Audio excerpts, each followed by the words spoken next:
나이가 많이 드신 어떤 할머님이 계신데, 할머님이 이제 글쓰기가 치매에 좋다라는 얘기를 들었어요. 치매에 좋다는 얘기를 듣고는 또 이 할머님이 약간 치매기도 이제 오고 하셔서 글쓰기가 치매에 좋다는 얘기를 듣고는 글쓰기 취미를 가지셔서 열심히 이제 글을 쓰시는데, 한 번은 아들이 보니까 어머님이 식탁에 앉아서 열심히 글을 쓰시는 거예요.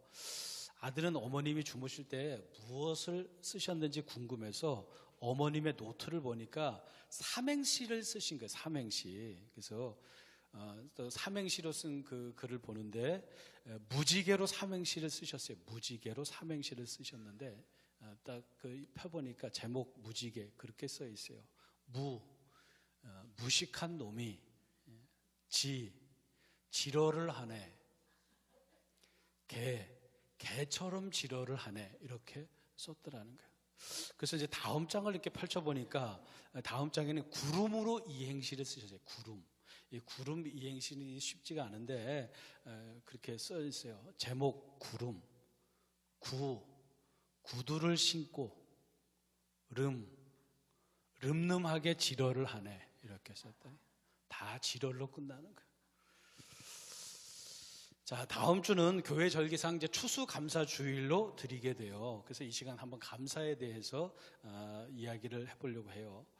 그 어린 아들만 셋인 어느 가난한 부부가 있었는데 집안에 세탁기가 고장이 났는데 새 것을 살 형편이 안 되었던 아버지는 중고 거래 사이트를 검색하다 보니까 누군가가 세탁기를 무료로 준다라는 글을 읽고 그 집을 찾아갔어요. 가봤더니 그 집은 굉장히 고급 주택이었고 넓은 평수에 넓은 앞마당이 있었고 그리고 고급 가구와 최신식 가전제품으로 가득한 굉장히 크고 멋진 집이었어요. 중고 세탁기를 이제 그냥 준다고 해서 그 중고 세탁기를 받기 위해서 온 가난한 아버지의 마음은 그 집을 보니까 왠지 마음이 우울해졌어요. 깊은 한숨을 쉬면서 세탁기를 운반하던 아버지는 자기도 모르게 가난한 자신의 삶에 대해 부잣집 주인 부부에게 그냥 푸념처럼 토로하기를 돈이 없어서 이렇게 중고 세탁기를 구하게 되었고 아들만 셋을 키우다 보니까 다들 너무 개구쟁이들이라 잠시도 가만히 있지 못해서 신발과 옷이 날마다 더러워져서 어떤 때는 하루에 2번 세탁기를 돌려야 될 때도 있고 그런데 세탁기가 갑자기 고장이 났는데 새 것을 구입할 엄두가 나지 못해서 어떤 그렇게 있는데 다행히 이렇게 세탁기를 구하게 되었다고 그냥 푸념처럼 얘기했어요. 푸념처럼 얘기를 했더니 갑자기 주인 부부의 얼굴이 굳어지더니 주인의 아내분이 고개를 숙이고는 눈물을 훔치며 방으로 들어가는 거예요. 순간 세탁기를 구하러 온 남자는 자기가 무슨 잘못을 했나 그렇게 당황해하고 있는데 그때 집주인 남편이 말하기를 우리 부부에게 아들이 하나 있는데 아들은 선천적인 병이 있어서 세상에 태어난 지 20년이 넘도록 지금까지 단 한 발자국도 걸어본 적도 없고 그런데 아저씨의 아이들에 대한 얘기를 듣고는 아마도 제 아내가 방에 누워만 있는 아들로 인해서 가슴이 아파서 방으로 들어간 것 같다고 그렇게 얘기를 하는 거예요. 그 얘기를 듣고 세탁기를 가지고 집으로 돌아온 아버지는 현관 입구에 나뒹굴고 있는 여기저기 흙이 묻어 있는 아이들의 낡은 운동화를 한참 동안 바라보았어요. 평소 같으면 나뒹굴고 있는 운동화에 괜히 짜증이 났을 텐데 그런데 그날은 달랐어요. 아버지는 그 자리에서 그동안 자신이 한없이 불행하다고만 느낀 것을 회개하고 아이들이 장난꾸러기인 것에 감사의 기도를 드렸다고 해요. 그러면서 그 가난한 아버지가 다음과 같은 글을 그날 일기장에다가 썼어요. 일기장에 이렇게 적혀 있었다고 해요. 놀랍게도 누군가의 간절한 소원을 나는 다 이루며 살고 있습니다. 놀랍게도 누군가가 간절히 기다리는 기적이 내게는 날마다 일어나고 있습니다. 비록 부자가 되지 못했어도 빼어난 외모는 아니어도 날마다 감사하며 살겠습니다. 누군가의 간절한 소원이 나에게는 날마다 일어나는 나의 하루를 사랑하겠습니다. 어떻게 해야 행복해지는지 고민하기보다는 내가 얼마나 행복한 사람인지 날마다 깨닫겠습니다. 오늘도 나의 하루는 누군가의 기적임에 감사합니다. 그렇게 글을 썼다고 해요. 여러분, 지금도 누군가는 한 발자국이라도 걸을 수만 있다면, 한 번만이라도 일어설 수만 있다면, 한 번만이라도 들을 수만 있다면, 한 번이라도 볼 수만 있다면 그렇게 간절히 바라는데, 오늘 우리는 누군가가 기적처럼 바라는 소원이 단 한 번도 내가 간절한 소원이 되지 못했었는데도 매일 기적의 삶을 우리는 살아가고 있어요. 그러니까 우리가 조금만 생각을 바꿔보면 이 세상에는 감사할 제목들이 너무 많아요. 내가 보고 듣고 말하고 이런 게 당연한 것이 아니라 생각해보면 다 감사의 이유들이고 조건들이죠. 그 몇 년 전에 목사님들과 선교를 나가면서 비행기를 탔는데, 같이 비행기를 탄 목사님이 핸드폰에다가 영화를 다운받아 와서 영화를 보는 거예요. 근데 이제 그 영화를 핸드폰에 다운받아 와서 스피커를 켜놓고 영화를 보는 거예요. 자기 핸드폰 스피커를 켜놓고 영화를 보는 거예요. 이게 예의는 아니죠. 같은 그 비행기 안에서 예의는 아니잖아요. 이어폰을 끼고 영화를 보는 것이 이거 기본 예의인데, 이 목사님은 핸드폰에 그 스피커를 켜놓고 보는 거예요. 또 마침 그때 마침 스튜어디스들이 기내식을 나눠주는 시간이기도 했어요. 그래서 다들 이제 어차피 밥을 먹을 테니까 밥을 먹을 때 그냥 스피커를 켜놓고 보는가 보다 생각을 했어요. 그래도 그건 좀 아닌 것 같은데, 어쨌든 또 이해한다면 그럴 수도 있겠다 생각을 했어요. 그런데 기내식 서비스가 다 이제 밥 먹는 시간이 다 끝났는데도 여전히 스피커를 켜놓고 영화를 보고 있고, 시간이 갈수록 이 스피커 소리는 점점 커지는 거예요. 영화도 무슨 전쟁 영화를 다운받아 왔는지 총소리, 대포소리, 비행기 소리들이 막 요란하게 나는 거예요. 그 목사님은 좀 이해가 되지 않는 게, 이 목사님은 그 아시아나 그 항공사 아시아나 항공의 VIP 회원이에요. 이분이, 이 목사님은 비행기만 수백 번도 더 타신 분이에요. 왜냐하면 또 선교사 출신이기도 하고 선교사 협회 회장을 지내신 분이에요. 그래서 선교사 협회 회장을 지내다 보니까 비행기를 탈 일이 또 많았던 거예요. 그러다 보니까 그 아시아나 항공의 VIP 회원이기도 했어요. 근데 이분이 비행기 예절을 모를 리가 없을 텐데 왜 이러실까 하고 생각하면서 이거 얘기를 해줘야 되나 말아야 되나 그렇게 고민하고 있는데, 그런데 마침 제 앞자리에 어떤 여자분이 뒤를 돌아보면서 인상을 딱 쓰는 거예요. 그래서 제가 목사님에게 안 되겠다 싶어 소리를 줄이라고 얘기를 했어요. 소리를 줄이라고 사인을 줬더니 목사님이 순간 놀라면서 귀에서 이어폰을 빼시는 거예요. 알고 보니까 이어폰이 제대로 연결이 안 된 거예요. 그것도 모르고 목사님은 잘 안 들리니까 또 계속 소리를 높이고 있었던 거죠. 그러다 이제 며칠 지나서 한국으로 돌아올 때 이제 밤 비행기를 타고 오는데 제가 창가에 앉았어요. 제가 창가에 앉아서 창밖을 보는데 하얀 구름인 거예요. 비행기가 지금 하얀 구름 속을 지나가고 있구나. 하얀 구름 속을 지금 그 구름지대를 비행기가 통과하고 있구나. 그렇게 생각하고 있는데, 근데 제 앞자리에 그 창문 밖이 살짝 보이는 거예요. 앞자리에 창문 밖이 살짝 보이는데, 근데 제 앞자리에는 창밖에 하늘이 파란 거예요. 나는 지금 내 창문은 하얀 구름인데, 가만 보니까 제가 창문을 닫아놓고는 플라스틱 창문을 보면서 구름을 통과하고 있구나 이렇게 생각하고 있었던 거예요. 제가 요번에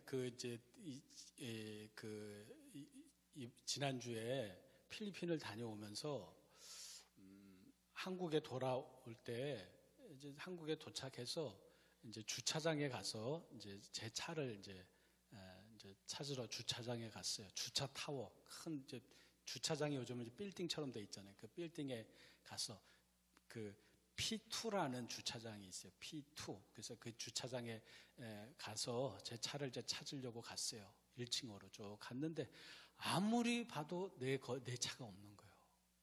아무리 봐도 내 차가 없는 거예요.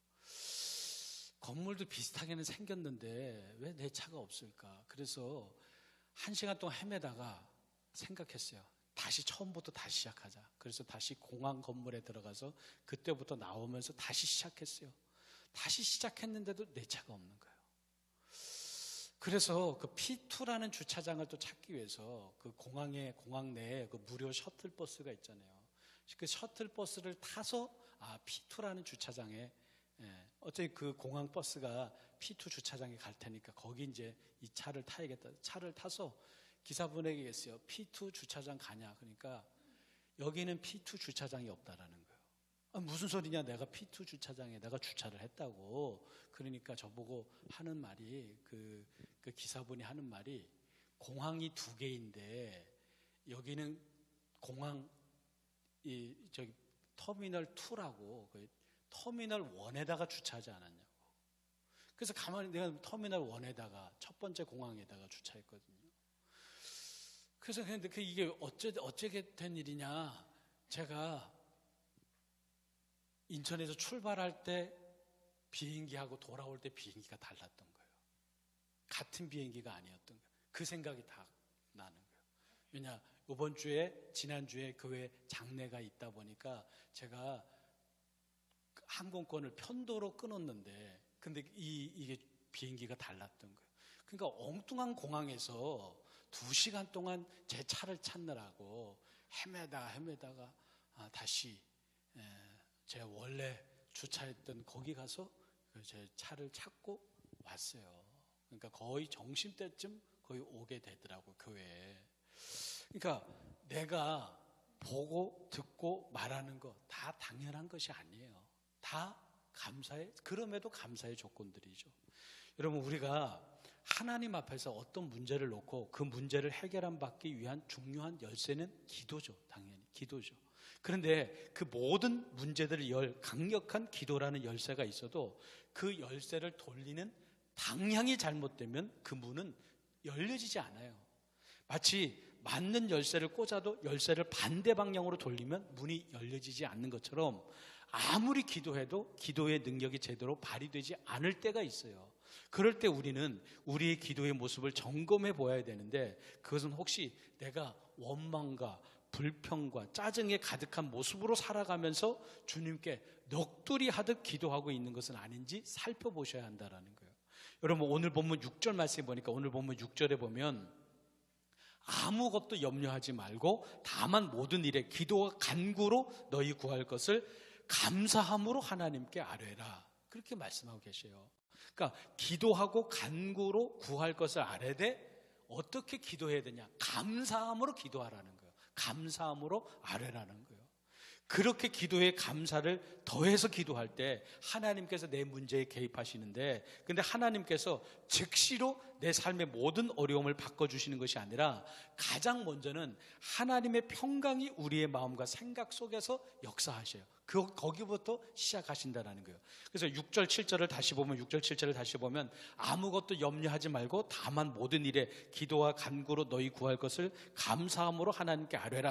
그리하면 모든 지각에 뛰어난 하나님의 평강이 그리스도 예수 안에서 너의 마음과 생각을 지키시리라. 여러분, 이것이 중요한 것이 방금 전에 아들 삼형제를 둔 그 가난한 젊은 아버지도 어려운 재정적 상황과 형편이 순간적으로 바뀐 것은 아니지만 마음이 감사함으로 회복되니 모든 것이 감사로 보이기 시작하면서 주님이 주시는 평강으로 감사의 기도를 드릴 수 있었던 거죠. 여러분, 오늘 우리도 감사로 기도하면 하나님께서 먼저 내 마음과 생각을 평강으로 바꿔주셔요. 근데 그때가 바로 하나님이 이제 시작하시는 거예요. 그때부터 하나님이 시작하시는 거예요. 그래서 감사로, 그 하나님의 역사의 시작점은 감사로 기도하는 거예요. 감사로. 여러분, 성경에는 항상 감사하는 것이 우리를 향한 하나님의 뜻이라고 분명히 말씀하셨어요. 데살로니가전서 5장 18절 말씀 보니까 범사에 감사하라. 이것이 그리스도 예수 안에서 너희를 향하신 하나님의 뜻이니라.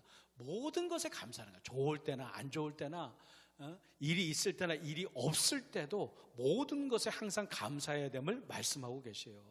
여러분, 좋은 일이 있어서 감사하는 거 그건 당연하죠. 그런데 아무런 일이 없음에도 감사하는 거, 그것도 귀한 감사예요.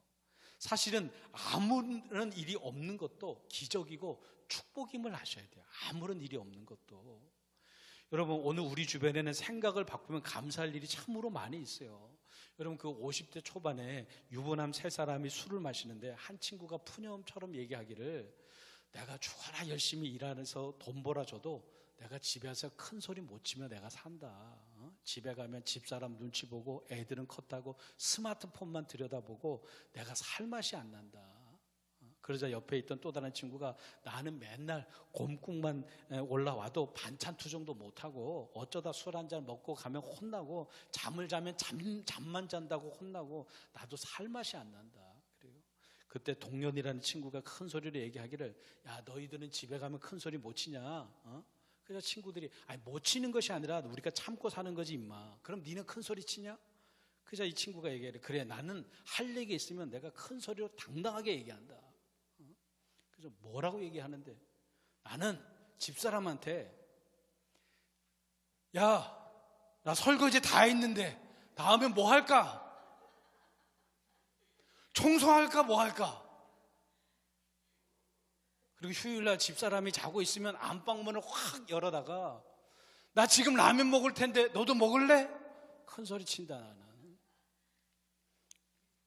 그렇게 집에서 큰 소리 친다는 동료의 얘기를 듣고는 친구들은 너무 부러워서 눈물을 흘렸다고 해요.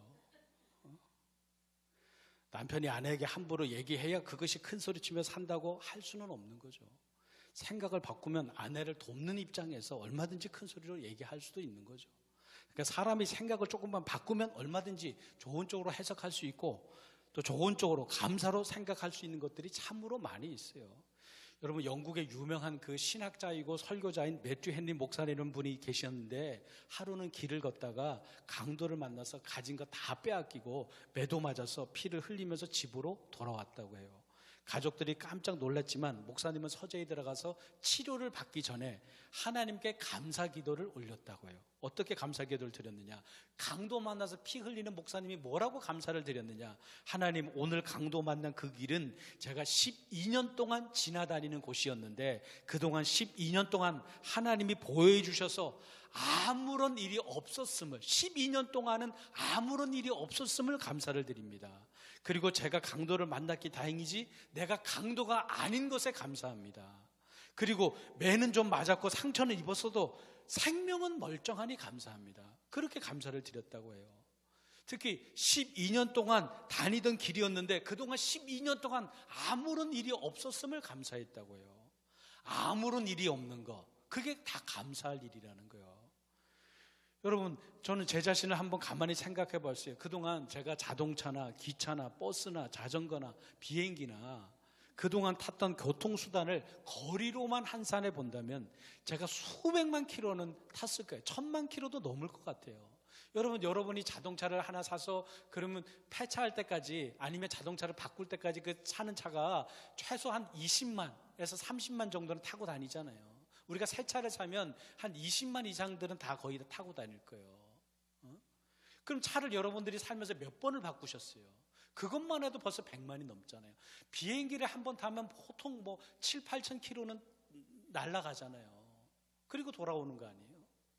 그래서 벌써, 그리고 여러분이 걸은 거, 또 자전거, 또 버스 탄 거, 택시 탄 거 다 합치면 몇백만 킬로는 달렸을 거예요. 근데 지금까지 그렇게 수백만 킬로를 타고 다녔는데도 큰 사고 없이 건강하게 살아있는 거, 다 감사할 일들이죠. 정말 아무 이런 일이 없는 게 다 감사한 거예요. 진짜 기적은 차가 언덕 밑으로 떼굴떼굴 굴러서 큰 사고를 당했는데 거기서 살아난 것이 기적이 아니라 수백만 킬로를 타는 동안 큰 사고 없었다라는 것이 감사인 거죠. 사실 가만히 생각해 보면 매우 위험한 순간들도 다 한 번쯤은 있었을 거예요. 저도 한 번은 대전에 가면서 고속도로를 달리고 있는데 고속도로에서 앞차가 급브레이크를 밟는 거예요. 무슨 일인지 모르지만. 그래서 저도 급브레이크를 밟았어요. 그 차를 보고. 그런데 그 순간 제가 또 무슨 생각이 들었냐. 나는 앞차가 선 걸 봤으니까 내가 급브레이크를 밟았지만 내 뒤차가 미처 판단하지 못해서, 아니면 깜빡 다른 데를 보고 있다가 저를 들이받을 수도 있잖아요. 제가 순간 그 생각을 했어요. 그래서 제가 왼쪽 그 룸미러로, 백미러로 뒷차들을 봤어요. 내 뒤차가 나를 밟을 수도 있잖아요. 급정거니까. 그런데 제가 보니까 제 뒤차도 급브레이크를 밟는 거예요. 그래서 다행이다 생각을 하고 있는데, 그런데 그 왼쪽 백밀러로 보니까 어디까지 보냐, 뒤에 뒤차까지 보여요. 이렇게 뒤에 뒤차까지. 그런데 내 바로 뒤에 차는 급브레이크를 밟아서 섰는데, 내 앞에서 섰는데, 그런데 내 뒤에 차는 미쳐 보지 못하고, 그런데 이 사람이 거의 다 와서 급브레이크를 밟으면서 순간 핸들을 꺾었어요. 왼쪽으로. 그러니까 그 왼쪽으로 꺾으니까 그 고속도로 중앙 분리대 있잖아요. 그 세면. 거기를 타고 올라가는 거예요. 타고 올라가서 그 떨어지면서 그 앞차 그 뒤 트렁크에 올라타더라고요. 그러니까 그런 아마 위험한 순간순간이 다 한 번쯤은 있었을 거예요. 그러니까 지금까지 큰 사고 없이 살아 있는 거, 아무런 일이 없는 게 감사한 거죠. 아무런 일이 없었던 것이 감사인 거죠. 제가 전에도 한번 얘기했을 거예요. 고구마 전도왕으로 불리는 그 김기동 집사님 그 간증을 보면, 이분이 주님을 영접하게 된 결정적인 계기가 주일날 가족들을 데리고 놀러 가다가 집사님이 운전하는 그 자가용 쪽으로 반대편에서 오는 그 맞은편에서 오는 덤프트럭이 자기한테 오더라는 거예요. 그래서 정면 충돌이 났어요. 그 덤프트럭 그 기사분이 졸았는지 뭔지 알 수 없지만은 어쨌든 그 집사님이 모는 그 차라고 정면으로 부딪혀서 가족들이 아주 상상하기도 싫은 큰 교통사고를 가족들이 당하면서, 그것이 계기가 돼서 주님을 온전히 영접하게 된 계기가 됐던 거예요. 그러면서 집사님의 그 간증을 보면, 전에는 맞은편에서 달려오는 차가 그냥 지나가는 것이 당연한 것이었는데, 그때부터는 맞은편에서 오는 차가 내게로 오지 않고, 나한테 달려오지 않고 그냥 지나가는 것이 감사가 되더라는 거예요. 그때부터는 그냥 맞은편에 차가 그냥 지나가는 것이 당연한 것이었는데, 그 사고를 겪어보니까 그냥 지나가는 것이 그렇게 고맙더라는 거예요. 그래서 맞은편에서 차가 이제 지나갈 때마다, 그때부터는 맞은편에 차가 지나갈 때마다 할렐루야 외친대요. 할렐루야. 그리고 2대가 지나가면 할렐루야 할렐루야 외친대요. 3대가 지나가면 할렐루야 할렐루야 할렐루야 외친대요.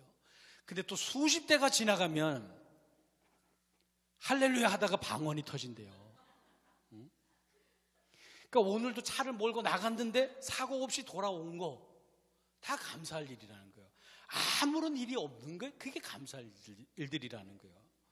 그 플라토닉이라는 유명한 심리학자가 있는데, 이분이 행복한 사람의 특징들을 몇 가지 소개했어요. 행복한 사람들이 되게 이런 특징들을 가지고 있다는 거예요.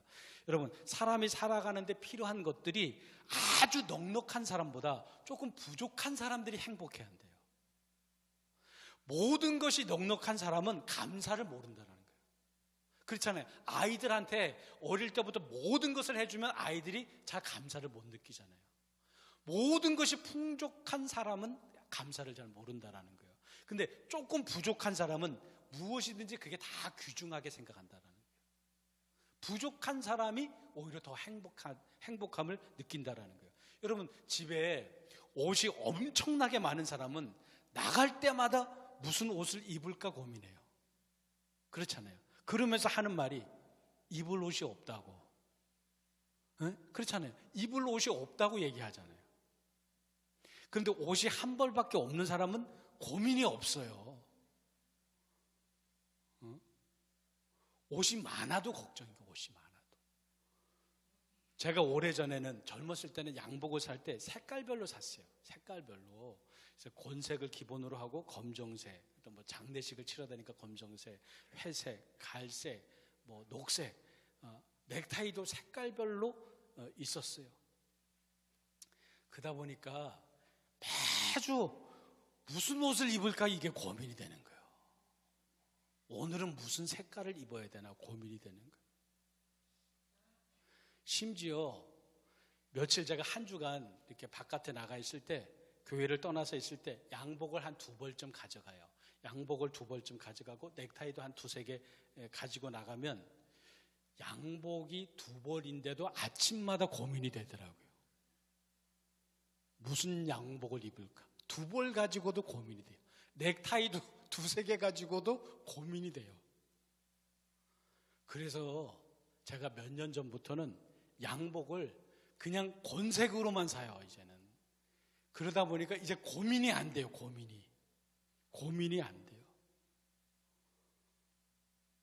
여러분들은 양복이 저거밖에 없나? 아니요. 양복이 많아요. 다 곤색이라서 그렇지. 그래서 이 곤색도 약간 틀려요. 체크가 들어가 있는 곤색, 밋밋한 곤색, 굵은 곤색, 또 얇은 곤색 다 틀려요. 가끔은 그래서 위는 체크가 들어가 있는 곤색을 입었는데 밑에는 밋밋한 곤색을 입어서 하루 종일 그러고 돌아다니다가 저녁에 오늘 잘못 입었네 이렇게. 근데 그건 여러분도 모르고 저도 몰라요.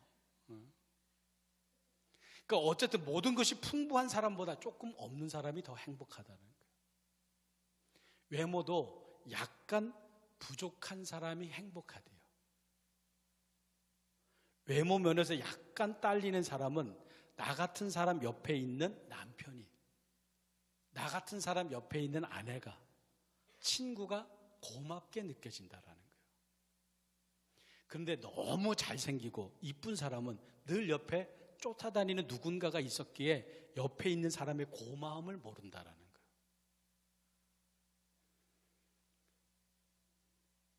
다 행복하시잖아요. 그래서 그런 이야기가 있어요.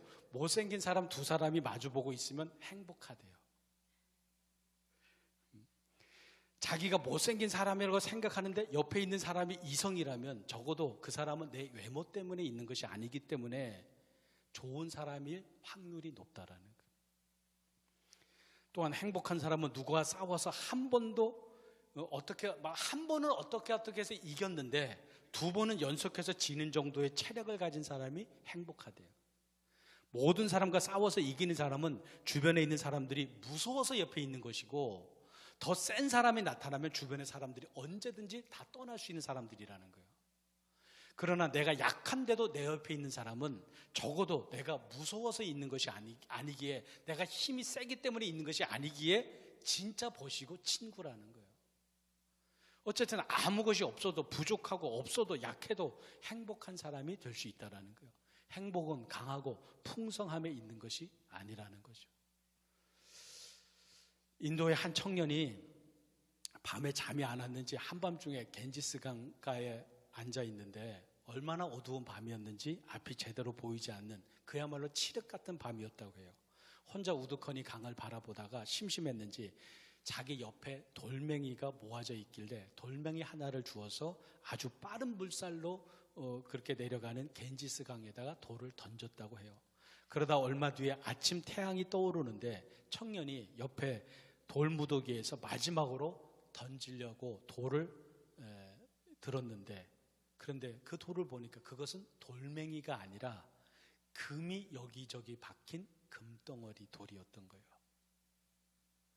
그러니까 그 청년은 엄청난 물살로 내려가는 강에다가 밤새도록 금덩어리들을 던지고 있었던 거죠. 그제서야 제대로 확인도 안 한 자기 행동을 후회했다고 해요. 여러분, 오늘 우리도 이와 같이 세월이라는 강물에다가 나도 모르게 던져버린 것이 황금덩어리인 것을 인생 뒤늦게서야 깨닫게 되는 것이 많이 있어요.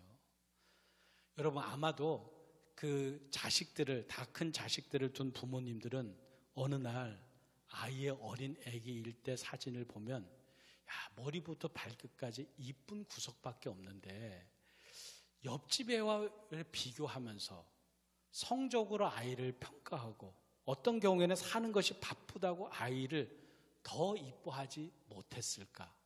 그때 왜 더 이뻐하지 못했을까? 그거를 느끼는 시간들이 있잖아요. 뒤늦게 아이의 어릴 때 사진을 보면 머리부터 발까지 그야말로 금덩어리였는데 그때 금덩어리로 바라보지 못한 것이 후회가 되죠. 저도 이제 후배 목사들한테 얘기를 하면서 그런 얘기를 해요. 아이들을 많이 사랑해 주라고 그렇게 얘기해요. 젊은 목사였을 때 매일 설교 준비한다고, 또 매일 또 신방한다고, 또 선배 목사님들한테 불러다니느라 이래저래 바쁘다는 핑계로 육아는 엄마만 하는 걸로 생각하고 금덩어리 아이들을 돌덩어리로 대한 것을 후회가 된다. 지금 내 나이가 되고 보니 그게 후회가 된다. 그러니까 아이들을 많이 목회한다고 바쁘다는 핑계 대지 말고 시간 날 때 그래도 많이 사랑해줘라. 목회자 자녀들이 상처가 많다. 많이 사랑해줘라. 그러니까 하여튼 모든 부모는 아이들을 금덩어리로 생각하며 그렇게 키우셔야 돼요. 부부도 서로 금덩어리로 바라보시기 바라요. 아멘 소리가 전혀 없네요. 한 분이 나지막한 소리로 아멘 했는데 제가 볼 때는 깊은 탄식이 들어간 소리였던 것 같아요. 정신병원에 두 남자가 입원을 했대요. 둘 다 밤마다 수지를 불러대드려요. 수지 부르면 그렇게 불러대드려요. 근데 한 사람은 결혼 전에 사귀던 그 수지를 못 잊어서 상사병에 걸려서 밤마다 수지를 부르는데, 그런데 마침 옆방에 또 다른 정신병자가 입원했는데 이 사람은 그 수지와 결혼한 남편이래요. 근데 그 남편은 아내 때문에 정신병에 걸려서 입원을 했어요. 무슨 얘기냐? 나와 사는 아내가 돌덩어리로 내가 보지만 그런데 어떤 사람에게는 상사병이 대상이 되는 금덩어리인 거죠. 그래서 말씀드리기는 아내를 익숙하다고 돌덩어리로 보지 마시고 금덩어리로 보셔야 된다는 거예요. 여자들은 결혼 전에 그 사귀던 미스터 김하고 결혼했어야 하는데 왜 지금의 이런 인간을 만나서 내가 고생하나 생각할 수 있는데, 근데 그 미스터 김하고 결혼한 그 여자 고생 직사하게 하고 있음을 아셔야 돼요. 그리고 여러분, 살아계신 부모님 금덩어리예요. 그걸 아셔야 돼요. 살아계신 부모님 금덩어리. 나중에 부모님 돌아가시고 그때 가서 후회하지 마시고 지금 살아계실 때 효도하셔야 돼요. 신명기 5장 16절 말씀 보니까 신명기 5장 16절에 너는 내 하나님 여호와께서 명령한 대로 부모를 공경하라. 그리하면 내 하나님 여호와가 내게 준 땅에서 내 생명이 길고 복을 누리리라. 효도하는 자에게 장수의 복과 축복을 약속해 주셨어요. 그러기에 내가 효도할 부모가 있다라는 것은 자식 입장에서는 금덩어리인 거죠. 친부모님이 안 계시면 장인 장모님, 시부모님 다 축복의 통로들인 거예요. 여러분, 그거 아셔야 돼요. 성경의 정신은 엄밀히 말하면 10의 1조가 아니라 10의 3조예요. 성경의 정신은 10의 3조예요. 먼저는 하나님께 10의 1조를 드리는 것이고, 그리고 부모님께도 10의 1조예요. 그리고 이웃과 선교를 위해서 10의 1조예요. 그래서 10의 3조예요. 성경의 정신은. 여러분, 신약성경에 누가복음에 보면 하나님 앞에 내가 예물을 드리기 때문에, 하나님 앞에 예물을 드리기 때문에 내가 돈이 없어서 부모님께 용돈을 드리지 못한다고 얘기를 하면 하나님께서는 하나님께 드린 그 예물을 기뻐 받지 않겠다고 말씀하셨어요. 내가 하나님 앞에 예물을 드리기 때문에 내가 돈이 부족해서 부모님한테 내가 용돈을 못 드린다고 하면 하나님께서 그 드린 예물을 하나님 기뻐 받지 않으신다라는 거예요. 내가 용돈을 드리고 내가 효도할 수 있는 부모가 있는 거, 내게는 축복의 통로가 되는 금덩어리임을 아셔야 돼요. 이렇게 우리 주변에는 그냥 존재 자체만으로도 감사할 일들, 그냥 부모님이 뭐 내게 무엇을 해줬냐 안 해주냐, 부모님 어떤, 그게 아니라 내가 그냥 효도할 수 있는 부모님이 있다라는 것 그 자체가 나에게 금덩어리인 거예요. 그게 감사할 일이에요. 그리고 아무런 일이 없고 좀 부족해도 감사할 일들이 많아요. 아무런 일이 없는 게 다 감사할 일들이에요. 근데 그런 감사도 있고 또 더한 감사도 있어요. 고난 중에 드리는 감사도 정말 더 귀한 감사예요. 구약성경 욥기서에 보면 욥은 상당한 부자였죠. 자녀도 10명씩이나 되는 다복한 사람이었어요. 그런데 어느 날 사고로 10명의 자녀가 한 달 한시에 다 죽었어요. 그 많던 재산도 다 하루아침에 도둑맞고 설상가상으로 심각한 병에 걸렸어요. 그런 모습을 보는 아내는 하나님 원망하고 죽어버리라고 막말을 퍼부어요. 그럼에도 욥이 하나님께 감사를 드렸잖아요. 그때 그 하나님께서 그 감사를 기뻐 받으셔서 욥은 이전보다도 더한 갑절의 축복을 누리게 되죠. 제가 한 가지 이야기만 하고 말씀을 마칠 텐데, 지독하게 가난한 가정에서 태어난 한 여자아이가 있었어요. 설상가상으로 이 아이는 당시 미혼모의 어머니에게서 태어났어요. 미혼모의 딸이었어요. 그런 여자아이는 엄마 품이 아닌 할머니의 손에서 자라게 돼요. 그런 아이는 초등학교 때 사촌 오빠에게 성폭행을 오랫동안 당했어요. 오빠 친구들에게도 오랫동안 성폭행을 당해 아빠가 누군지 모르는 아이를 임신하게 돼요. 14살에 이제 막 생리가 시작되는 그 나이에 14살에 출산을 하게 됐어요. 이 아이도 자기 엄마처럼 미혼모가 되어 아이를 낳았지만 태어난 아기는 2주 만에 죽어요. 뭘 제대로 먹었겠어요? 그 충격에 가출을 해서 마약을 복용하면서 하루하루를 지옥과도 같이 살았어요. 아니, 살고자 하는 의욕이 전혀 없었던 이 여자아이는 자살도 여러 번 시도했어요.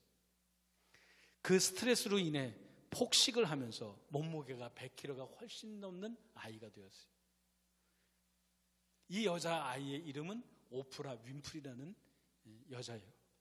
오프라 윈프리는 후에 양아버지를 갖게 되었는데 그 아버지를 통해 믿음을 갖게 되었어요.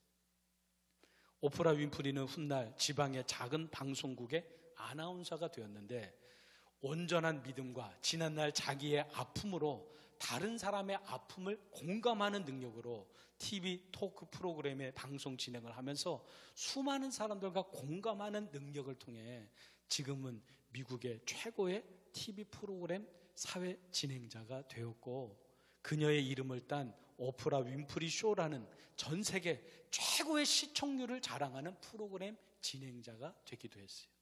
그러면서 미국인이 가장 존경하는 여성 1위가 이 오프라 윈프리예요. 그런 인기와 존경과 부도 모든 것을 가진 여인이 되어 있었어요. 이 여인을 이렇게 만든 결정적인 힘이 있는데, 오프라 윈프리가 그녀의 양아버지의 권면대로 하루도 빼먹지 않고 매일 하고 있는 것이 있어요. 지금은 세상에서 가장 바쁜 사람 중에 한 사람이 그녀지만 매일 밥 먹는 일 말고 그녀가 하루도 빼먹지 않고 하는 일이 날마다 감사 일기를 쓰는 것이었어요. 하루 동안 일어난 일들 중에 5가지를 생각해서 감사를 기록한다고 해요. 근데 그 감사의 내용이 무슨 거창하거나 화려한 것이 아니에요. 그냥 지극히 일상적인 것들이에요. 예를 들어서 오늘도 잠자리에서 일어날 수 있어서 감사합니다. 오늘 눈부신 파란 하늘을 보게 해주셔서 감사합니다. 점심때는 맛있는 스파게티를 먹게 해주셔서 감사합니다. 얄미운 짓을 한 동료에게 화내지 않는 참을성을 주셔서 감사합니다. 오늘 좋은 글을 읽었는데 그 글을 써준 작가가 있어서 감사합니다. 그냥 그렇게 아주 소소한 일상을 감사로 적어내는 거예요. 이러한 감사의 일기가 오프라 윈프리를 다른 사람, 그 상처 많고 어떻게 그걸 참고서 살아낼 수 있느냐, 그렇게 생각할 수 있던 그 여인을 다른 사람들에게 긍정과 밝음의 에너지를 발산하는 통로가 된 거예요. 여러분, 그런 이야기가 있어요. 세상에서 가장 똑똑한 사람은 배우는 사람이래요. 세상에서 가장 강한 사람은 자신과의 싸움에서 이긴 사람이라고 해요. 그러면서 세상에서 가장 행복한 사람이 누구냐? 감사하는 사람이라는 거예요. 이 얘기는 세상에서 가장 불행한 사람이 누구냐? 감사하지 못하는 사람이 가장 불행한 사람이라는 거죠. 그가 아무리 많은 것을 가지고 있어도, 건강이 있어도 감사하지 못하는 사람은 불행한 사람인 거죠. 감사의 회복이 온전한 신앙의 회복이고 행복의 회복이에요. 하나님은 우리가 기도하며 간구할 때 감사함으로 아뢰을 것을 말씀하고 계세요. 그러하면 마음의 평강을 시작으로 해서 하나님이 역사하실 것을 약속하셨어요.